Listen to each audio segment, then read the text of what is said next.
Welcome to this month's Greg Griffith Leadership Podcast.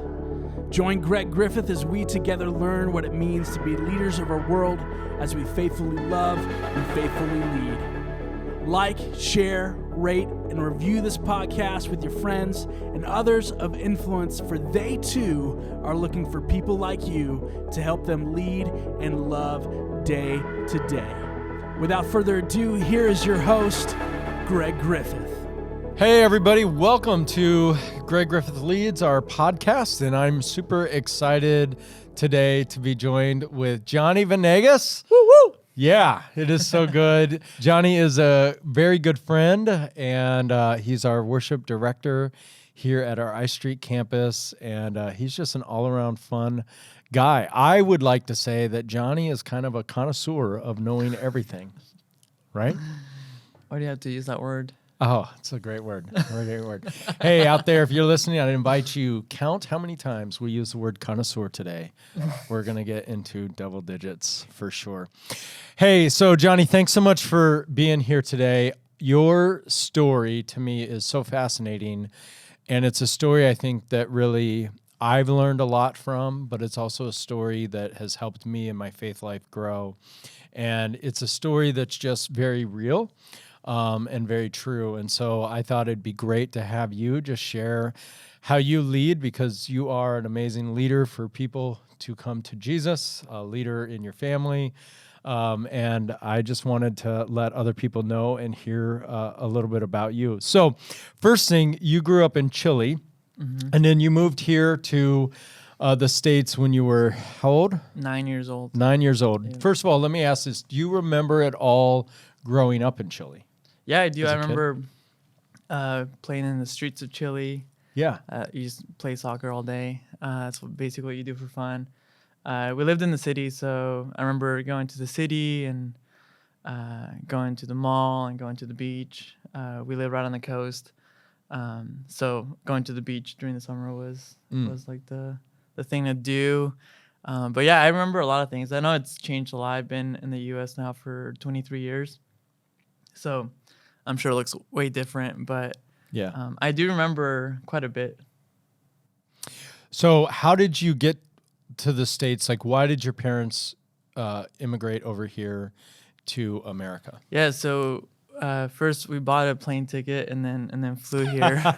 Yeah, thanks for the literal understanding. It's like a 9-hour flight. But no, I was real little. It's funny. Actually, I remember when we were flying or leaving Chile, like it didn't really hit me until we were like leaving, and then I started bawling once we had already crossed over the checkpoint, whatever, and just looking back at all my family that was saying bye and all that, and just like realizing like, man, we're actually like moving to a different country. Like we're not gonna come back to live here anymore. So I remember as a little kid like bawling during that moment and realizing like how real it was. But the thing that brought us to the U.S., my dad was sent here as a missionary pastor to start a Hispanic ministry. So we were part of the Pentecostal church in Chile, and my dad kind of just worked his way up from attending to becoming a leader at the church. I think last thing he was a deacon, and then started preaching at the church, and the church would also like just preach at different churches around the area, and it just then went through schooling to become a pastor, and then basically at the end of all that training was basically he had to pick where to go further his ministry. So we could pick between the U.S. and I think another option was Brazil and another part of Chile. So we picked the U.S. because we already had family here in Nebraska. So we thought that would be a smoother transition to doing all that. And my mom had her sister living here already. So that's kind of like what led us to Nebraska, which we went from living in a big city next to the beach to the middle of nowhere, USA. Yeah. Well, I don't know if Nebraskans would call it middle of nowhere USA, but yeah, what a cultural shock and difference. And I think one thing that as an American and a Christian who's grown up in this country, one thing that always just kind of makes me take a breath and a step back is to remember. So that would have been around the year 2000 that you moved here. Yeah. But to remember that it was around that time that our country actually in the Christian world had a shift happen where we went from being a country that sends more missionaries than receives to being a country now that we actually receive more missionaries than we send to the world. And it's just a different mindset as especially as a Christian to think about that Christian America is now a place that the rest of the world looks at and says, oh, America needs missionaries to go and share the gospel and the good news because it's not happening within its own country. So that's always interesting to me. Now, did you speak any English when you came over here or no? Wow. What was that like? Like, what was it like starting school and coming into a country and now this is your home? It's not a vacation. It's where you live and not having English, the predominant language. Well, as a kid, I actually did love. So we lived in Shelton, Nebraska. So that's why I said middle of where? Of Shelton, Nebraska. I didn't even know that city existed. Town of like 6,000 people. So like to go from a huge city to like a little town like that, it was crazy. But actually, as a little kid, I loved it because I could ride my bike around the entire town. I could literally go from one end to another, and so like that was fun because you can't really do that in the city. So I loved it. I feel like that first year is kind of a blur because it's like I was learning the language and so it's like there's like a lot of things that I didn't understand. And I think the worst part was probably that they paired me up with my cousin, so who was supposed to like translate for me, but like all he did was teach me like the bad things and the things I shouldn't be saying. So that was probably pretty funny to other people.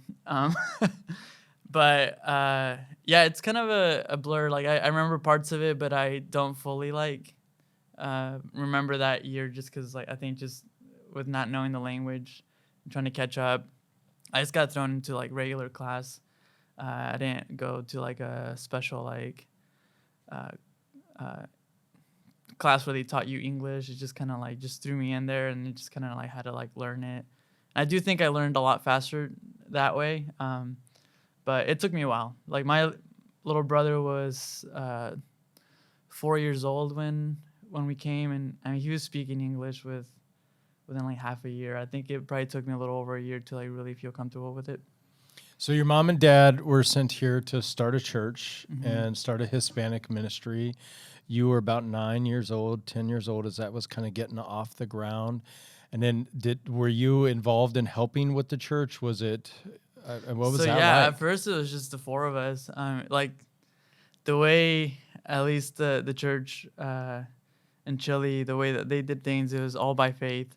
So like my parents sold everything and moved to a different country. They didn't have any financial support. Like they had to buy their own tickets and just like figure out their own way. It's just like God was going to provide the way. So that's kind of how we came. It's just with basically starting all over. Basically just kind of had to make it up as we went and try things, try to reach out to the community and start bringing people in like that. Wow. So when you look at that beginning for you, like what do you have from that you still hold on to? Like what is something that, because that is an immense trust. And I think about as a parent, right? I can do that on my own probably, maybe. But when I'm bringing children, right, like that's just even greater trust, So looking back on that now too, like what is something that just from that experience of coming and saying, gosh, I'm watching my parents start a church with nothing. Literally, it was us four were the first church, right? Like, what have you learned from that? I think the biggest thing I've learned from that is One, seeing their faithfulness to their calling, but also like their faith level of one, moving to a different country that they don't know the language, and not having financial support, and having to work other jobs to like be able to like make a living, but also like do ministry. So having like 2 full-time jobs, it's just I think that's crazy, because it's like, I think if I asked myself, like, if I would do that today with a 3-year-old and a wife, I would have a hard time even just taking a ministry position in town that maybe couldn't offer like payments. So it's like, to think of what they did and just move completely to a different country and do that, just speaks levels of their faithfulness, and just like their faith in God that He would provide, and like they didn't know what was gonna happen, but they were just gonna go for it and just trust that God was gonna open up doors and provide for them. Wow. Yeah, that's really, really awesome that you recognize that in them and honor them with that recognition and seeing that sacrifice for the Lord that they made. So you are a tremendously gifted music leader. You have this amazing spirit of energy and enthusiasm as you lead people in worship, as one who for me, I really grow in my worship when I'm singing at the mountaintop of God, and you bring me to that mountaintop every week that you're leading. How did you learn that? How did that get developed in you? Ooh, that's a good question. That's why I do this. Well, I did start leading worship at a very young age. How old were you? So I started playing keyboard around 9 years old. But I didn't start leading worship until probably around like 12 or 13. And I was kind of mainly just leading for like the kids ministry. That was kind of like my place to like try things and stuff like that. But just kind of just kept leading throughout, and just really kept growing in that area. I would say I've always had a heart for people to respond in worship, not only just singing, but also just like physical response of like raising your hands and being expressive, and just like being passionate with like our faces and our bodies of when we come to worship. So I think that's always been like a thing that I've always had in my heart, that I want to push people to like experience that to experience the freedom that they can have in worship, and just like what it could feel like to just like forget that maybe you might look like a fool, or maybe you're not a super expressive person, but just to like be able to surrender that and just say like, God, you've been so faithful to me. Like, I just want to like lay it all out here and just give you my best worship, and respond like I've been given freedom and a new life. And it's just like, the other thing I've always thought of, even as those kids, like I would always ask myself, like, how would I respond if I could physically see Jesus in the room? Like, would my worship look any different if he was actually in the room? And that's something I always ask myself. So I think I always try to like approach it that way, where it's like, if he was in the room right now, which he is, but I can't see him. If he was in the room, like, what would I do? What were the things I say? How would I sing? How would I respond physically? So that's just kind of like the way I approach worship. That's so good. I think next time, this probably Sunday when I'm worshiping, and sometimes I just lose kind of my thought and distraction, and that's when I find my hands in my pockets or my arms crossed, or I think like, so yeah, that's an interesting, if Jesus is in the room. Yeah. Here's what else makes me think about that too. And I think sometimes we can get so caught up. And I do believe there's a place for church to be consumeristic. I also believe that we're called to be contributors. But I do also believe we do consume things. We have to receive things. That's a part of church life. But I think sometimes I can find myself even in a consumerism going like, oh, this is not my favorite song, right? Like when Oceans is on, and it's like, oh gosh, like, can it be over? I feel like I'm traveling across the entire ocean on the whatever verse of Oceans. So, but again, if Jesus is in the room, I'm not focused on the length of the song. I'm just focused on Jesus. Right. And that's a really good point on that. Okay, so I want to back up. Yeah. You were leading worship in a kids ministry at 12 or 13 years old. When I was 12 and 13 years old, was like fighting parents going to church. And my mom was my Sunday school teacher. And Mom, I know you're listening. You did a tremendous job. But at the time, I was terrified of you being my teacher and like was not thrilled about it. Tried to be like the class clown. Was not a good, like, last thing tell us, like, how did you do that? Like, how did you say, I want to lead, I want to grow, and I want to help kids come to worship Jesus at 12 and 13? Yeah, for sure. Well, I enjoy music so much. I love playing the piano. That's my main instrument. And there's one aspect of I just enjoy music. I just love playing in a group with people and making music together and being creative. But the other part, I think, for me is like some of the moments that I've experienced during worship are like so powerful. And music is a way that I connect to God, that I feel closest to God. So like I want for people to experience those moments of breakthrough and healing through the music and the words that we sing. So I think that's like the biggest thing for me is I want people to experience that so bad. And so I had those moments as a young kid in worship, and that's kind of what drove me to that. And just like it was a way for me to like minister to like my friends as well, where I could invite them to church and be like, hey, church looks different. Like we have an electric guitar and drums and piano. Like the music's awesome. Like we have a lot of fun. And it was an easy way for us to invite our friends. We also had a lot of support. It's crazy to think about that, like as a 14, 15-year-old kid, we were organizing like youth events with my cousin who was the same age. And we both had a passion for ministry where we wanted to like do these worship nights and invite, like we would hand out flyers at school and invite area churches to come out. And we just really had a heart for like ministry and reaching people and using what God had given us, the music, to like reach out to people and for them to encounter God through those moments. But yeah, I mean, it's crazy. Like one thing that, because as you were saying, that made me think of like growing up. There was like a group of us that most of us were like pastor kids, and we all hung out. So we were like best buddies. There's like 4 or 5 of us.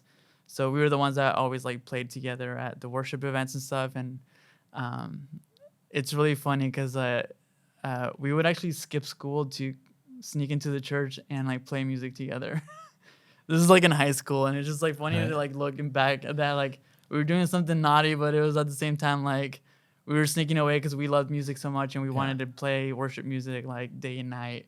And we would do that in high school sometimes, just sneak out and go play. And man, I just think about if my daughter were to skip school to break into the church to play and practice worship, not do bad vandalism or something like that. I don't know how I could be mad at her. You know, like to that as a parent. Right. Like, oh, you can't go worship. You need to be in school. I don't know how. Yeah. That's funny. Wow. That's so let me ask this question, because Johnny, one thing I really respect about you, there's a lot of things I respect about you, but one thing that I admire and you inspire me to try to do this. You have such an invitational spirit. You're always inviting people. I'm always seeing new people on our stage leading worship. I'm seeing people that are coming that say, yeah, Johnny told me about this. Like how did you, like, where did that come from? How'd you develop that? And really it's a confidence issue too, but what would you say to someone who goes, yeah, I do want to invite people, I just don't know how? Well, I really am passionate about what I do, and I I love teaching people. That's one thing that I think helps is that even if someone isn't quite there yet, like I'm willing to work with them and get them to a point where they're comfortable joining the team. But I'm so passionate about what I do, and I believe that what we do is so powerful and can have a huge impact on people's lives, that the way that I invite isn't just to fill a spot. It's to say like I want you to be a part of this because like it's so life-giving. It's gonna fill up your soul. It's gonna give you joy and purpose in your life. And I want you to experience that. I'm not just trying to fill out a position on stage. So I think I would hope that people know that that's where my heart's at. And I think that makes it easier to invite and bring them here and also for them to stay on the team is because I truly care about them. They're my friends, they're my family. I care about their souls, and like that's kind of like my approach with that is I want us to be a family. And I really think of like, especially my worship team and anybody that's on my team is they're like my family. They're like the people that I'm going to do life with, especially at a big church where there's so many different like areas, and sometimes it's hard to like plug in and get connected, but I want these people to feel like they have a home, and that's kind of how I approach it when I invite people. So what I hear you saying is it's all relational, right? Like it's about relationships, and that you want everyone that you're connected with to know that you really care about them and you're a family with them. And you know, I've just been doing a lot of research on this, and really right now, especially in Western Christendom, in America Christendom, one of the pieces is that discipleship really is relationship. And now they're even starting to connect too well that evangelism is relationship, and the importance of that, and moving away from kind of the scare evangelism, right? And I use that in a good term. I think it worked for a while in the 70s here, in the 80s. You know, there's a James Kennedy evangelism module, which was, you know, I'd knock on a door and I'd say to you, if you died today, where would you go? You know, and then it was let me tell you about Jesus so that you can go to heaven. But there's no relationship there. It's just me scaring you by the reality that life could end tomorrow or tonight. And now they're knowing that doesn't work. That's not bringing anyone to say, oh, I'm afraid of death, so let me figure out who Jesus is. But the relationship is, and really what you were saying is a relationship, but then also helping them see the impact of doing something that's bigger than themselves, right? Mm-hmm. Let me ask you this question. Do you think some of that is your own, like, is that Chilean? Like, is that a cult? Like, is the relationship, is that something that is from your culture? Is that how you grew up too? Yeah, I would say, especially watching my parents, like, our doors were always open to people, like families who wanted to come in and simply just hang out or were like in need or needed like prayer and stuff. I always saw my parents model that, where like they're for the people and they're always available, and just their hospitality was amazing, and just like something to like look up to for sure. They just would go out of their way to love on people and welcome them in, and I definitely see that in the culture as well. Chilean people are, if you ever visit Chile, like you're gonna get invited to people's houses and get invited to go out to eat, and they're just a very welcoming culture for sure. Yeah, and I would wonder for us and for me to think about too, of like, that doesn't have to be a culture of another country. That could be a culture of our religious community, right? Mm-hmm, which spans all of our ethnicities, and just says we are united as Christians, and inviting and having a home that's open to whoever, for prayer, for hospitality, for kindness. Yeah, that's really good. It's I think a cultural thing too, because it's like I think of like my 3-year-old, and we're trying to put her down by like 8:30, and I think of the way that I grew up, and it's like we were out so late. We were at church services, like in the Hispanic culture. We we would have extended services. Like sometimes they would start at 8 p.m. and they would go through the night. And it's just like crazy to think that we were at those things like as little kids. Because like I'm thinking like my kid needs to go to bed, or I need to find a babysitter so that I can be out this late. And it's just like time wasn't really a thing. We just kind of like were in the moment with people and with God and in church. And it's like we weren't rushing to get out. Our Sunday worship services could be anywhere from an hour and a half to 3 hours, depending on how God moved that day. So I think I look back at that a lot, and just kind of it helps me like have a better balance sometimes in life of like, all right, I don't have to be uptight about everything kind of thing. And but yeah, it's interesting just to look at different cultures for sure. So, I said I worship on mountaintops, and I've had the opportunity to travel up a few peaks. I've been at the 13,000-foot level on Mount Sherman, as well as on Quandary Peak. They're both 14ers, but I go to about 13,000 and then I stop. I don't summit it. I just don't like that height. I was just in a Mount Blanc in France, but all that to say, the highest spiritual mountaintop I've been at was about probably 4 months ago, when you led for about a week here an impromptu worship services. In the week, we did 0 advertising. We did 0 planning. It was just this, hey, we're going to worship and just tell people, invite people. And from a spiritual depth, that to me, I felt like I was on the highest mountaintop I've been on. I've had a lot of great worship experiences, but I was really at a mountaintop there. Can you just talk me through a little, like, where was the genesis of you doing that? And then two, in a large church, there was some courage to do that, because that's not the system of how a large church usually works. Right. And I think that was something that was definitely from the Spirit, and it was just amazing. So talk us through that a little bit. Yeah, for sure. I know for me, it started out of just watching what was going on at Asbury College and just seeing the revival break out of there. And it developed like a hunger in me that I haven't had for a while. And it's like, I just like wanted to be there, and I wanted to like be there day and night. And it's like, I'm a kid, I'm like married, like how am I supposed to do that? Like I can't just drive out there by myself and just like check out for a whole week.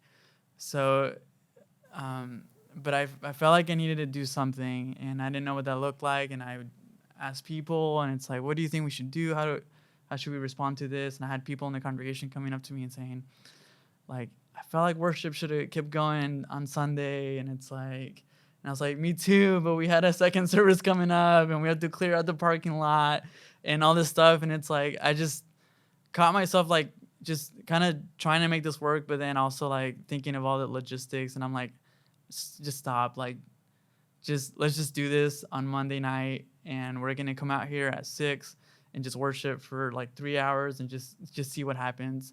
And that's just kind of like how it was born of, let's just do it. Like, who cares if we promote it and people don't see it? I know for sure I want to be there, and I want to worship, and I just want to come to the Lord during the season, and it'll be what it'll be kind of thing. And that's kind of how it started, and it was really cool to see people come out, even with a day notice of like, hey, we're gonna worship tonight. And so that's kind of like where that came from. And it's really cool to see what's happening in our country.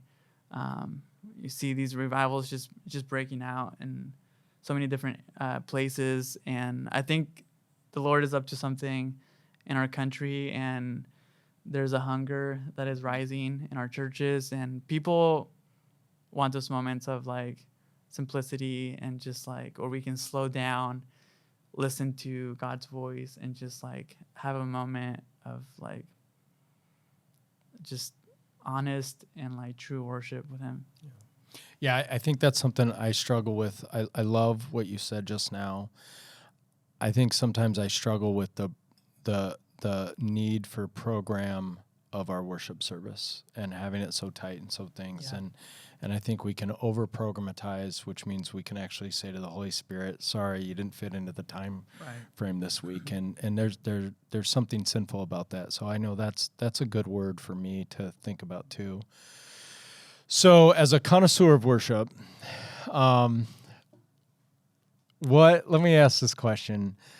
What would you say to right now, today, if you had a young worship leader who was saying, hey, never done this, a 12 or 13-year-old Johnny right before you, what's one thing you would say to them? Just whatever you do, don't forget this. Mm. I would say, I know like the word performance is kind of like a bad word in the worship world, but I would say remember who you're performing for, and that we are performing for one person, and his name is Jesus. And with that comes playing skillfully, playing with your heart, and playing with passion. And there's so many layers of that where you have to be good at what you do too. Like you want to give God the best worship. I think of the musicians in the Bible and just how much time they spent, and they're the best musicians around, and it's just like it's really cool to think about that. And it's like I need to own this. I need to like be really good at it because it's for God. But also is focusing on God, and just like something that I try to do when I lead worship is like just focus on Jesus. And it's like regardless of like what the room looks like or what the room's doing, one thing I try to think is like I don't want my worship to be affected by the atmosphere. I want my worship to affect the atmosphere.